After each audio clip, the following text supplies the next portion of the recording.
Comment ils vont, eux? Bon, j'espère que vous allez bien. Aujourd'hui, on va parler du Pocket 3 de chez DJI. Petite caméra assez sympa qu'on teste depuis quelques semaines maintenant. Et en vrai, avec toutes les petites fonctionnalités, la taille, l'active track qui bouge bien, vous allez voir, on va voir pas mal de choses justement dans cette vidéo. Je me dis que je me vois quand même bien l'utiliser. Ça me tente bien.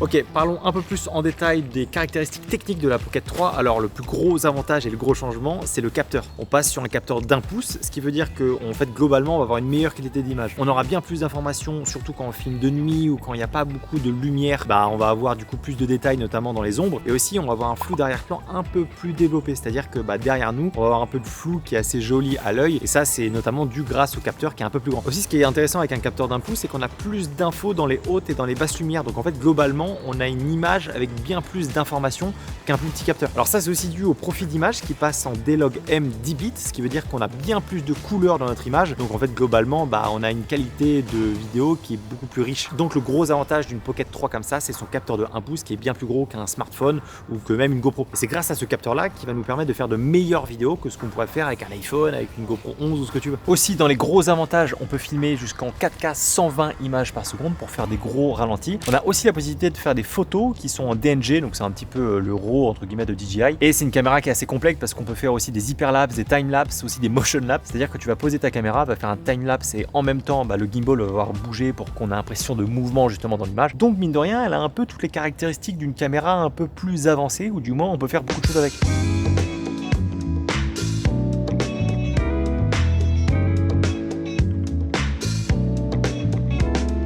Ok, donc là justement on est en train de tester le motion lapse. Donc là la caméra est au bord de tomber, mais peut-être que ça va faire un plan stylé. Du coup, laissez-moi vous parler du sponsor de la vidéo qui est Artlist. Artlist, vous le savez, c'est la plateforme que j'utilise le plus en tant que vidéaste et que je recommande le plus aussi sur la chaîne. Simplement parce que ça fait des années que j'utilise leur service de musique libre de droit. Donc ça c'est le premier truc hyper intéressant, c'est qu'on a énormément de musique, on a beaucoup de choix dans plein de styles différents qui permet un petit peu de varier les modes en fonction du style de vidéo que tu veux faire. Et j'utilise aussi énormément Artlist pour tout ce qui est sound design. Donc ça va être tous les bruitages que je vais ajouter à mes vidéos pour justement donner un peu plus vie, donner envie de la regarder et de continuer. Le sound design, c'est une des parties les plus importantes quand on fait une vidéo et quand on fait du montage. Et du coup, je trouve tout moi sur Artlist. Et ce qui est intéressant, c'est que maintenant Artlist propose pas mal de choses pour compléter ta vidéo. On a des vidéos libres de droit, on a des templates de motion design que personnellement j'utilise aussi dans pas mal de vidéos, en intro pour montrer le nom des personnes, etc.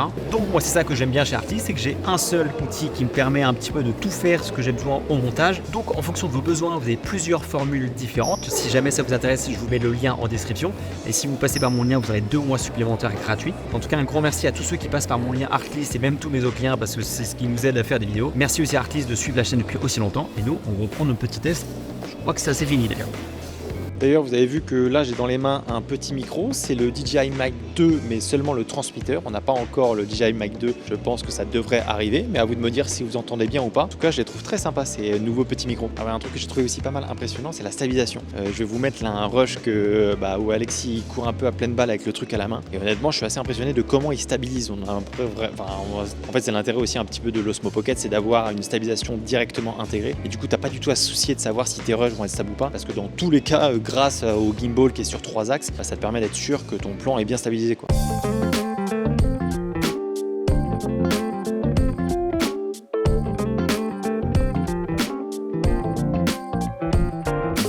Ok, si on parle rapidement de l'autofocus, en vrai il est excellent, il n'y a pas grand chose à dire dessus. Quand on arrive vite vers le sujet, il capte. Il arrive à reconnaître le visage et surtout ça va assez vite quand même, il y a très peu de pompage et j'ai été assez étonné, je m'attendais à qu'il soit beaucoup moins réactif et en vrai quand tu arrives devant le sujet, même que tu mets ta main devant, on voit qu'il capte bien le truc. Ce qui est intéressant aussi, c'est qu'on peut locker notre sujet, donc on a juste à appuyer sur l'écran, sur le visage ou sur un sujet quelconque et lui du coup il va traquer et ça va être hyper pratique parce que d'un point de vue autofocus, déjà il va capter justement où est-ce qu'est le sujet, il va adapter du coup le point forcément et aussi ça va bien nous servir pour justement l'active track. L'active track, ça va nous servir à suivre un sujet, par exemple on a juste à poser l'Osmo Pocket à un endroit et lui il va suivre le sujet dans toutes les directions où il va aller. Et ça c'est une techno qu'on a déjà avec les drones de chez DJI et du coup qu'ils le mettent là-dedans, ça marche extrêmement bien, c'est du coup beaucoup plus facile pour faire des plans et moi je me vois bien l'utiliser de temps en temps quand je suis tout seul ou je veux poser justement ma caméra pour qu'elle me traque automatiquement, avec ça je vais pouvoir le faire. C'est assez pratique, en plus ça met un espèce de petit carré autour du visage ou autour du sujet et du coup on peut voir exactement comment il traque le sujet. Ok, on va y aller parce qu'il commence un peu à flotter, donc je pense qu'on va finir cette vidéo au bureau. Bon, on a dû rentrer au bureau, parce que bon, vu le temps, je pense un peu partout en France, c'est un petit peu dégueulasse. Mais en attendant qu'il fasse beau, qu'il y ait des gens qui partent en voyage, on va reparler de l'Osmo Pocket 3 parce qu'il y a des petites choses à dire, notamment sur sa taille. Je pense que vous l'avez vu, mais le gros intérêt que ça a, c'est que ça se rentre partout. C'est tout petit, ça se glisse dans une poche. L'avantage aussi, c'est quand on l'éteint, et du coup, elle vient protéger son petit capteur et du coup, on peut le glisser sans qu'on risque d'abîmer, on va dire, la caméra. En termes de poids, pareil, c'est quelque chose qui est très léger, ce qui fait 179 grammes si je dis pas de bêtises, donc c'est un poil plus que ce qu'on avait avant sur les anciennes Pocket, sauf que là on a un écran qui est beaucoup plus gros, on a aussi du coup un capteur d'1 pouce, donc forcément ça, on va dire, alourdit un petit peu le truc. D'ailleurs en parlant de l'écran, ça c'est la très grosse nouveauté de ce Pocket 3, parce que là on a un écran qui est 4 fois plus gros que l'Osmo Pocket 1 si je dis pas de bêtises, donc c'est un écran OLED de 2 pouces qui est du coup tactile, ça va nous permettre du coup de se promener un petit peu dans le menu et de choisir les différents réglages, et ça j'avoue que c'est vraiment le gros changement qui fait la différence, parce que enfin tu peux voir ce que tu es en train de filmer. En fait l'écran il est assez grand pour quand même que tu puisses bien voir ce que tu filmes, même pour regarder tes vidéos derrière, c'est suffisant. Donc ça c'est vraiment le truc qu'il fallait améliorer avec ce Pocket 3 et c'est ce qu'ils ont fait, donc bien joué à eux. Je pense que vous avez vu, mais on a un petit mécanisme qui est hyper sympa aussi en fait. On a juste à tourner l'écran et directement la Pocket 3 s'allume. Et même chose après, si jamais on veut l'éteindre, hop, on rebascule sur le côté. Et soit on appuie sur continuer et du coup ça filme du coup en vertical, ou alors sinon si on appuie sur rien, ça éteint la caméra. Alors pareil, tout ce qui est réglage, soit on le fait directement dans la caméra, c'est hyper intuitif, ça va vachement vite, c'est un truc juste de swiper à gauche, à droite et tout. Mais on peut aussi connecter notre téléphone et du coup changer les réglages directement via l'application, c'est DJI Mimo si je dis pas de bêtises. Et ça c'est pratique parce que d'une part on peut changer les réglages, mais on peut aussi voir ce que voit la caméra. Donc si jamais on est un peu loin, on veut poser notre caméra et voir à peu près notre cadre, ça aussi ça peut être utile. En soi la caméra en elle-même, il n'y a pas 1000 trucs à voir. On a un joystick qui nous permet un peu d'orienter le gimbal, on a un bouton REC pour appuyer pour filmer, je pense que vous avez compris. On a une encoche du coup pour mettre notre carte micro SD et en dessous on a une prise USB-C qui nous permet du coup de recharger notre petite Pocket 3. Le truc aussi un peu pas mal, c'est qu'ils ont ajouté des micros un peu partout autour justement de la caméra pour que ça prenne un son d'ambiance, donc ça aussi c'est pratique. Et le fils, la première vente, tu gagnes un iPhone 15. On n'est pas obligé d'avoir un micro avec nous, alors si jamais on fait du fast cam, c'est pas l'idéal, vaut mieux mais justement le petit DJI Mic 2 transmetteur. Mais si simplement on veut des bruits d'ambiance un petit peu, en vrai ça dépanne, je trouve que ça marche bien. Eh oui attends, j'ai oublié un truc en dessous.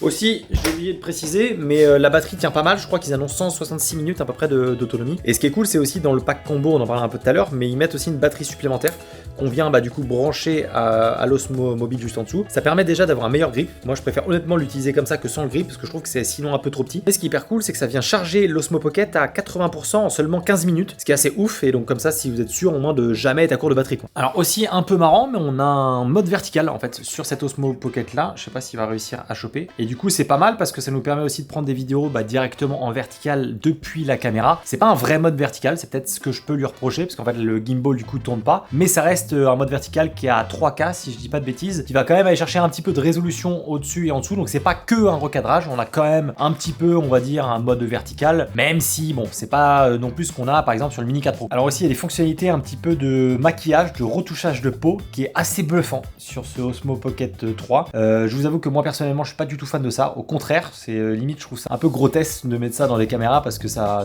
fake vraiment beaucoup de choses, mais en tout cas pour ceux qui veulent, c'est dedans. C'est-à-dire qu'on peut modifier, s'ajouter un petit peu de maquillage, on peut grossir nos lèvres, baisser nos yeux, éclairer notre visage, ça c'est pas mal par contre pour le coup. Par contre tout l'aspect un petit peu modification morphologique du visage, je trouve ça un peu affreux de faire ça. Mais il y a quand même certaines fonctionnalités, notamment d'éclaircissement du visage, qui peuvent être pratiques dans certaines situations. En tout cas pour ceux qui veulent, et c'est là. Ok, parlons peu, parlons prix.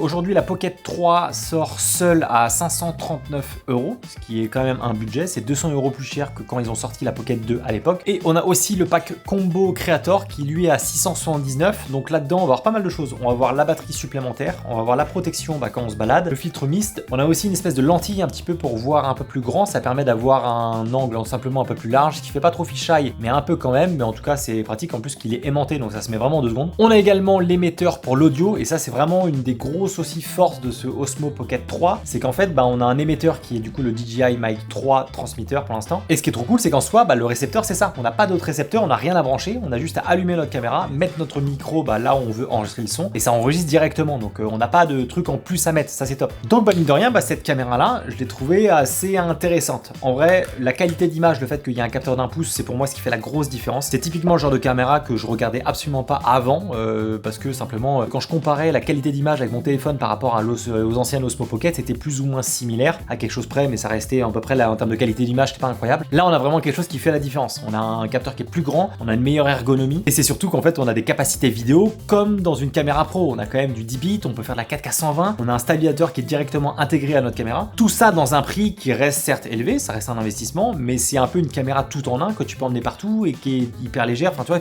tu mets partout. Donc honnêtement, plutôt bien surpris. Je m'attendais à pas grand chose quand je l'ai reçu et je me vois en fait l'utiliser dans pas mal de situations pour la chaîne YouTube. Et c'est surtout que il y a beaucoup de gens qui me demandent quelle caméra je dois acheter, etc. Et honnêtement, dans un budget de 500 €, avant jusqu'ici, je disais prenez votre téléphone. Maintenant, je pense que je vais plutôt conseiller de prendre ce type de caméra, simplement parce qu'on fait des plans qui sont assez pro, c'est très lisse, c'est bien stabilisé. Encore une fois, ça marche bien. Et maintenant, on a une vraie qualité d'image, notamment grâce à ce capteur. Donc voilà, j'espère que cette petite vidéo sur ce Pocket 3 vous a intéressé. En tout cas, si c'est le cas, n'hésitez pas à me le dire en commentaire, ça fait toujours plaisir. Je vous mets le lien du produit si jamais vous voulez vous le procurer. Et puis nous, on se dit à la prochaine.